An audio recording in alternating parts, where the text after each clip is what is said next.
We are here in Asod Hotel in Hargeisa. Beside me is Greg Mills from Parent Foundation, South Africa.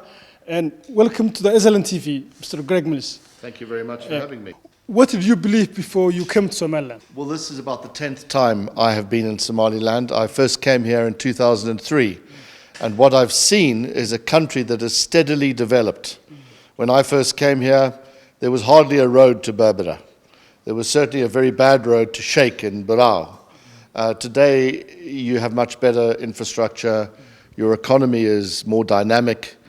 You've opened up to the world in spite of not being recognized internationally. The election, this is the second election the Parent Foundation has observed, was an improvement on the 2021 election. You were better organized. You had a biometric iris system in many of your polling stations. Your staff were better trained. There was certainly more efficiency in the counting process. We observed one or two minor incidences, security incidences. There's some concern about registration processes, about the support for local observation, but they are relatively minor in the greater scheme of Somaliland's election. And for that reason, we have seen this election from our point of view. We observed nearly 1/4 of the 2,600 polling stations, so a considerable number across quite a big geography of Somaliland. We see the process as free, fair, and credible. Thank you. How would you describe the elections in Somaliland as an international observer, comparing to other countries you have witnessed their elections?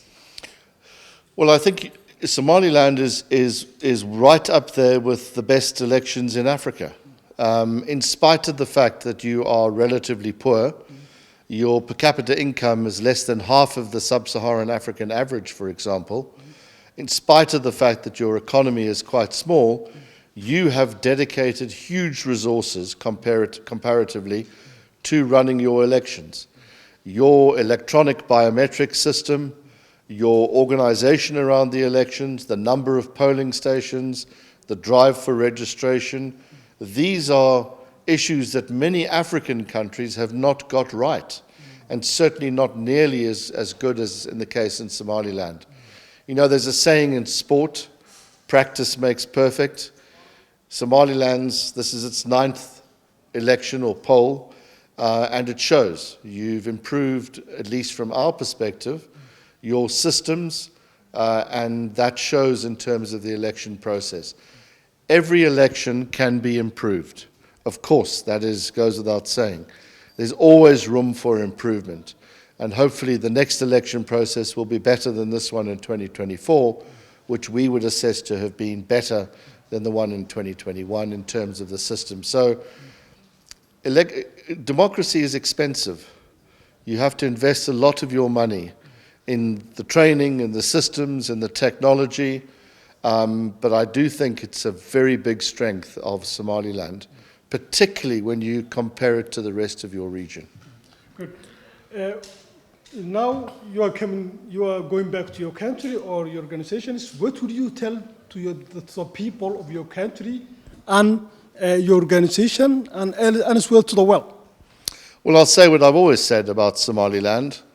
It fulfills the basic requirements of statehood. It has control over its territory. It can represent itself diplomatically. It has defined borders. There is the rule of law. The real reason why Somaliland is not recognized is because of Mogadishu.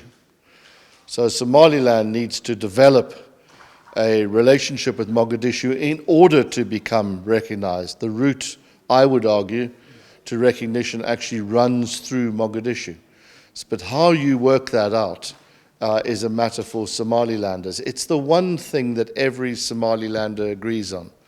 You want to be an independent, internationally recognized country. It's what I will say when I get back home. It's what I continually have said since 2003, is that Somaliland deserves to be recognized. And that is a question of self-determination. It is what the Somalilanders themselves the vast majority want. They want to run their own affairs, and they know the history of the cost of having somebody else rule you. So the Siad Barre period, the civil war of the 1980s, is a brutal reminder of the costs of putting your faith in somebody else. So this history has been a long time in the making, and I will tell people personally that this election is a strength for Somaliland, is a strength for Africa, and it's a standout example in a region which has many difficulties, developmental difficulties, democratic difficulties, and for that reason, Somaliland deserves to be supported. Thanks.